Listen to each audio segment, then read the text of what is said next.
Magandang buhay mga ka-Shirins! Torta bread for today's recipe. Ayan, tamang-tama lang po ang tamis nito. At malambot na version ang gawa ko dito. Kung gusto nyo naman po ng siksik siya, medyo matigas, babawasan lang ang liquid ng 1/8 cup. Kasi dati nung naggawa ako medyo matigas. Yun naman ang gusto ko, matigas. Kaso ang mga kasama ko sa bahay kasi for family consumption lang naman to, ay gusto malambot. Ganyan kalambot ang gusto nila. Mas marami silang nakakain pag ganyan.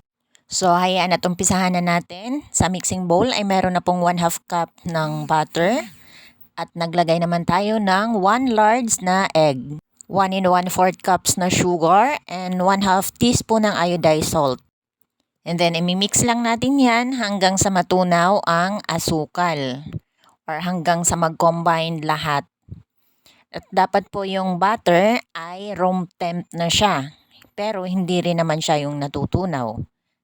And then, nag-add na po ako ng 3/4 cup ng evaporated milk. And then, imimix ulit bago ilagay ang dry ingredients. Ayan, katulad po niyan. And then maglalagay na tayo ng 3 cups ng ating all-purpose flour. Dapat po ay sasalain or isisift para matanggal natin yung mga dumi kung meron mang napasama sa all-purpose flour.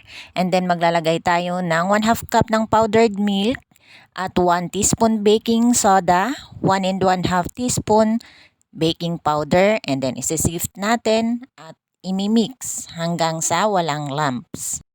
Ayan, katulad po niyan, imimix lang ng maigi hanggang mag-combine lahat ng ingredients. Ayan, katulad po dapat ganyan ang kanyang consistency. Ayun, at nabisaya na nga, napilipit pa ang dila. So, ganyan lang po. Ang magagawa po ng recipe na yan ay 12 pieces na torta bread. At ang ilalagay dyan ay tig 2 scoop ng 2 ounce ng ice cream scooper. Pero kung tig 2 1/2 naman ng scooper ang ilalagay dyan ay ganyan ang magagawa na. 9 pieces.